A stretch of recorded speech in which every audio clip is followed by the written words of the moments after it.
Assalamu alaikum wa rahmatullahi ta'ala wa barakatu. Masu sauraronmu, a yau za mu kawo maku tarihin jarumin nan ɗan fim na masana'antar Kannywood, wato Ramadan Boot. Shahararren matashin jarumi a masana'antar shirya fina-finan Hausa na Kannywood, Ramadan Ado Muhammad, wanda aka fi sani da Ramadan Boot, ya kasance ɗaya daga cikin matasan jaruman da tauraronsu suka haska a baya kuma suke ci gaba da haskawa a yanzu. Jarumin ya fara fitowa a fina-finan Hausa ne tun yana da ƙananan shekaru. Jarumin Ramadan Boot an haife shi ne a shekarar 1989 a ranar 7 ga watan 5 a cikin garin Kano da ke Najeriya. Mahaifinsa ya kasance Bature ne ɗan ƙasar Scotland.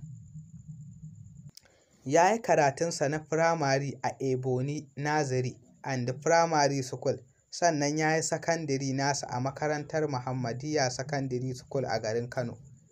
Kana yana da mata ɗaya, Fatima, da yarinya ɗaya.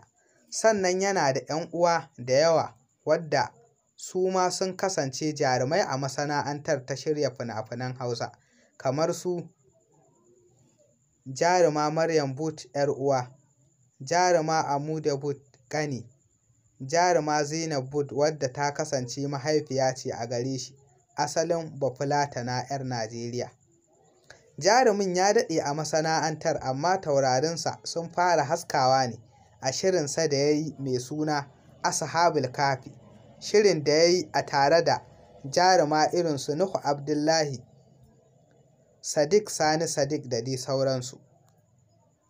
Shirin da jarumi Ali Nuhu ya yi masa mai suna Gamu Nan Dai takara haskawa jarumin taurarinsa ya kuma ƙara sanuwa da kuma tarin magoya baya. Ramadan Boot ya fito a fina-finai da dama kamar su Ashabul Kahfi, Gamu Nan Dai, Auren Jeka Na Yi Ka, Talaka Bawan Allah, Bana Bakwai,